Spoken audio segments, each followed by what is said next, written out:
grab hold of the starting job. Yes, but I don't think we're going to know which one until we get deep into August. Now, I think, we tracked the reps everybody was getting at practice throughout the OTAs and minicamp.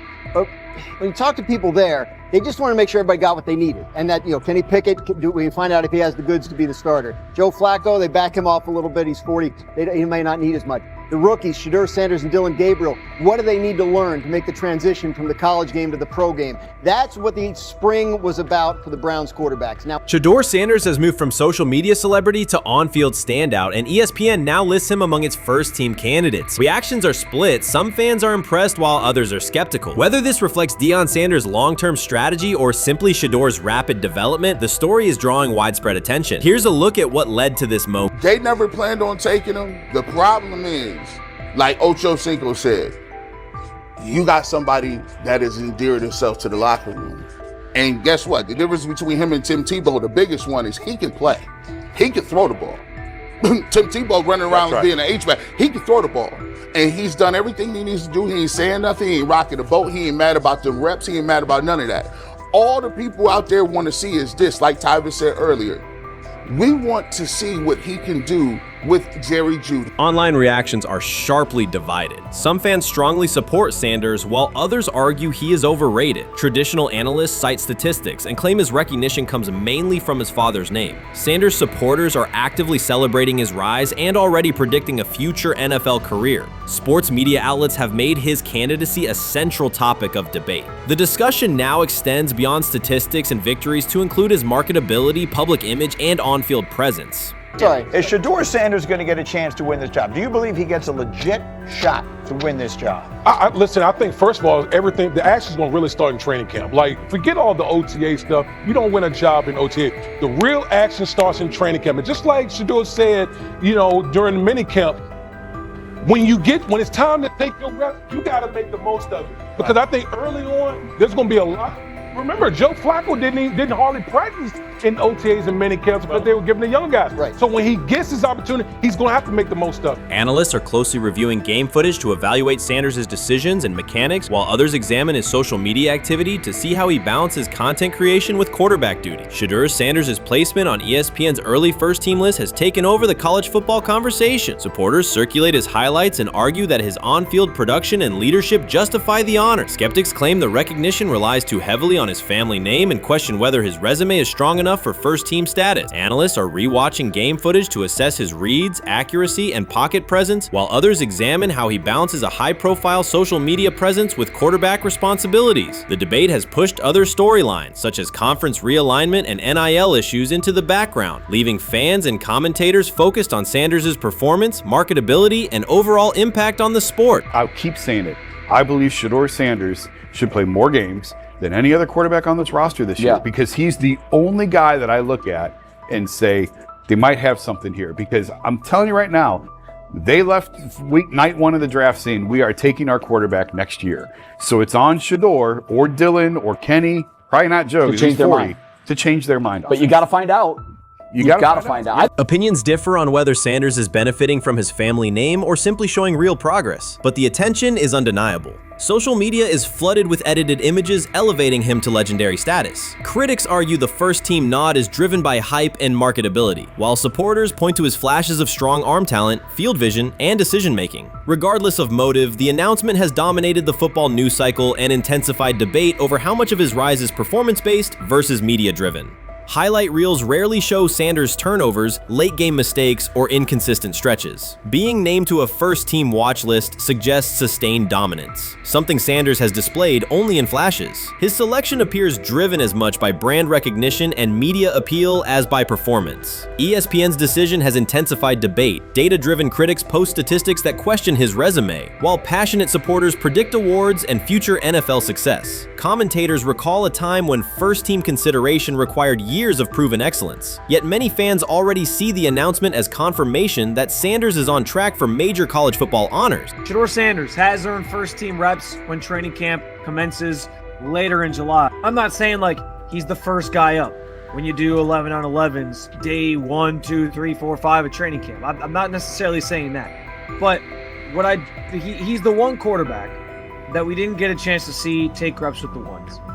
But I think Shedeur has a chance to like make this conversation interesting if he gets those reps with the ones and he has the same success that he did with the 2s, the 3s, and the 4s. I have confidence he can show you something, but I got to see it. We all got to see it before we can actually judge that. Some believe Deion Sanders is already preparing for an award ceremony, while others are furious, threatening to protest ESPN's credibility over Shedeur's first-team mention. Critics argue that honoring Sanders without a full season of elite play undermines college football standards. Supporters insist his performance and profile justify the recognition. The debate reflects a broader clash between traditional merit-based evaluation and modern brand-driven visibility. In today's landscape, first-team consideration is no longer only about statistics. It also involves marketability and audience engagement. Whether welcomed or rejected, Sanders commands attention and embodies the sport's shift toward both performance and personal brand. I view things as I got time. I got time to be able to grow and mature, and be able to understand the ins and outs of the defenses and be able to get the good insight from the vets in the room. So I look at it as, a plus, and whenever, it's time for me to play. Shedeur Sanders rolled into Browns camp and instantly made the whole practice feel like a recess pickup game. NFL vets suddenly looked like they'd forgotten the playbook and were just trying to keep up. With that being said, I see some balls coming out of Shedeur Sanders at that camp, and I'm like, kind of looks like a guy. Yeah, I'm ready. He can sling it. Ready to. I see him, some of the veterans, how they talk to him, mic'd up, see what he's doing in the community. Yep. Talking about Njoku there? Joku, Mike Napier. Once you see, different little interactions and things like that, I know he has the talent. We'll see. It'll be a competition that usually brings the best out of guys, especially young guys. So I'm interested to see how that quarterback situation. Right after Shedeur Sanders tightened his cleats and the Browns settled in for what they figured was a routine camp day, the whole vibe tilted sideways. No blazing comet, no UFO touching down at midfield, just a swagger-charged quarterback striding in like he'd crashed the wrong league and thought, yeah, I'll stick around and run this show. The Browns had no clue what storm was rolling in. You'd expect an NFL team to do a quick scout, maybe pull up a highlight reel or two, but nope. They greeted Shedeur with a shrug, only to watch him seize the field on snap one and run the whole operation like a seasoned pro. First and foremost, he's been the best quarterback in camp. Now look, Joe Flacco ain't had many opportunities. It was a whole day I saw he didn't throw the ball at all. Here's my theory on the situation. They already know who's starting in the number 2 is. They already know. Joe Flacco and Shedeur Sanders is already locked up. You're missing the boat, people. You're missing the boat.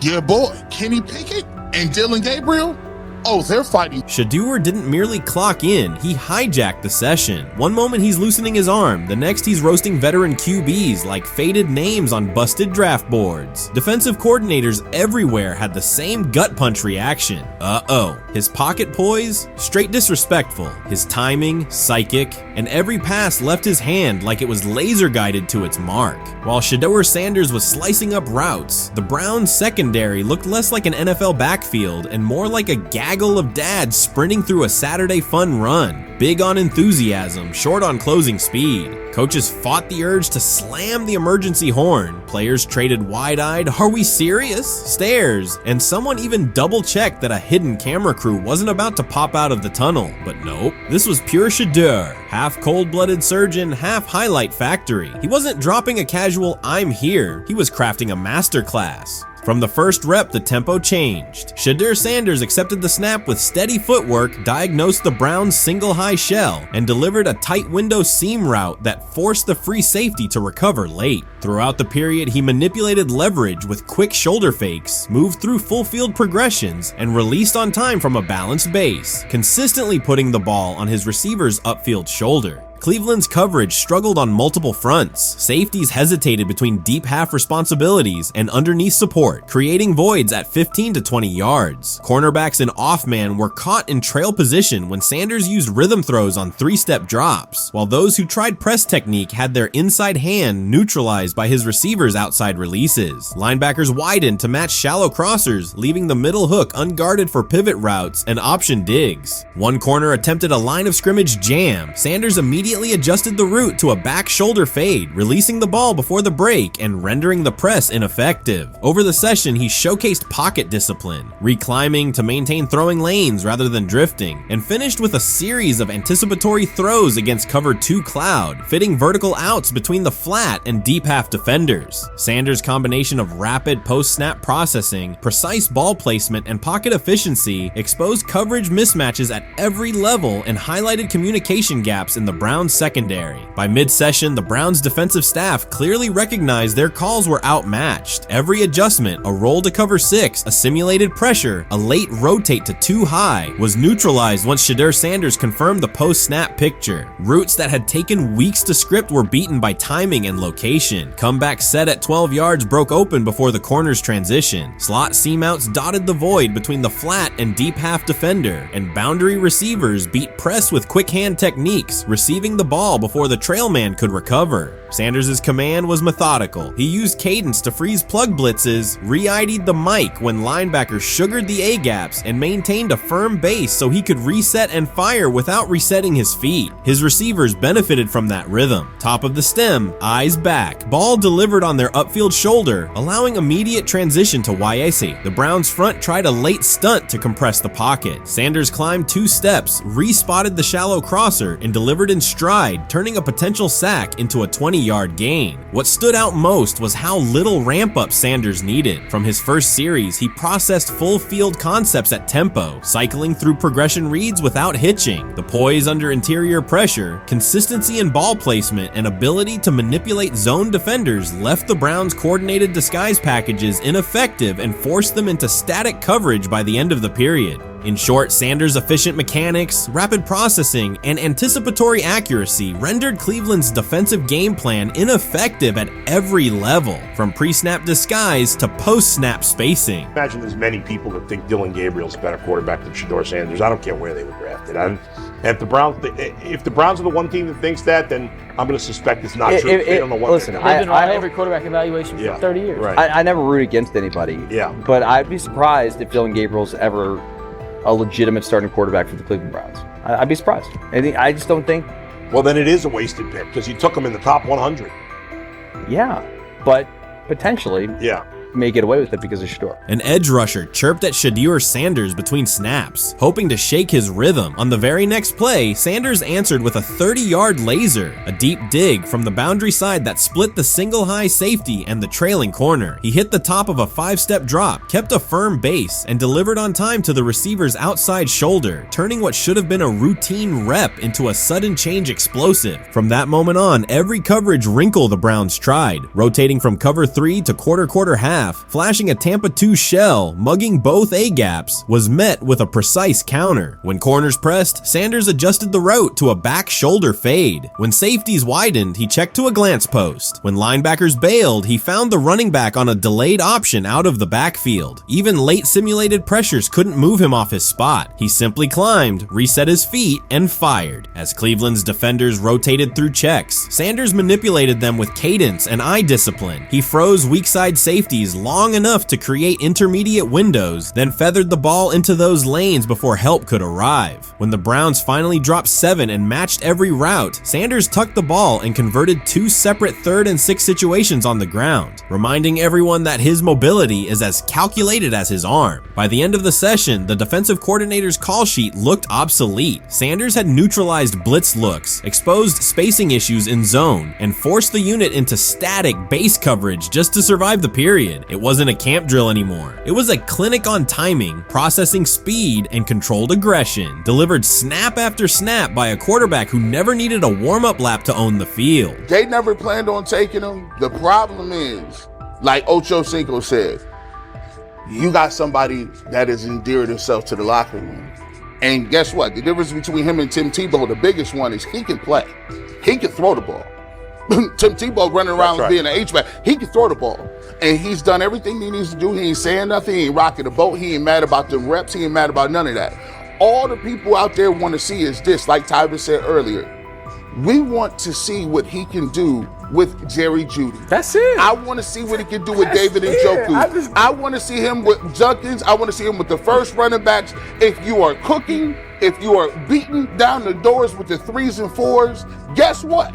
You deserve more. From the first team period on, Cleveland's secondary looked a step slow. A deep third safety hesitated on a post-snap rotation, leaving Shedeur Sanders free to climb the pocket and fire a 22-yard out that arrived before the defender could plant and drive. The supporting cast around him, players fighting for roster spots, not Pro Bowl invites, benefited from his command. Sanders used tempo to control the defensive front, altered protections at the line, and located throwing lanes so quickly that one receiver didn't register the catch until he crossed the goal line. As the Browns tried new personnel groups, coverage busts multiplied. Starters slipped out for hamstring stretches while rookies rotated in, only to find the ball arriving on their blind side before they'd completed a midpoint squeeze. On a later 3rd and long, Cleveland finally closed the interior rush lanes, compressing the pocket with 3 defenders. Sanders pivoted through the traffic, stepped into a narrow escape window, and, without resetting his shoulders, whipped a no-look pass to the boundary curl for a fresh set of downs. The throw turned a potential sack into an explosive play and left the coaching staff scrambling for answers. The people who are fascinated by Shedeur for whatever reason, whether it's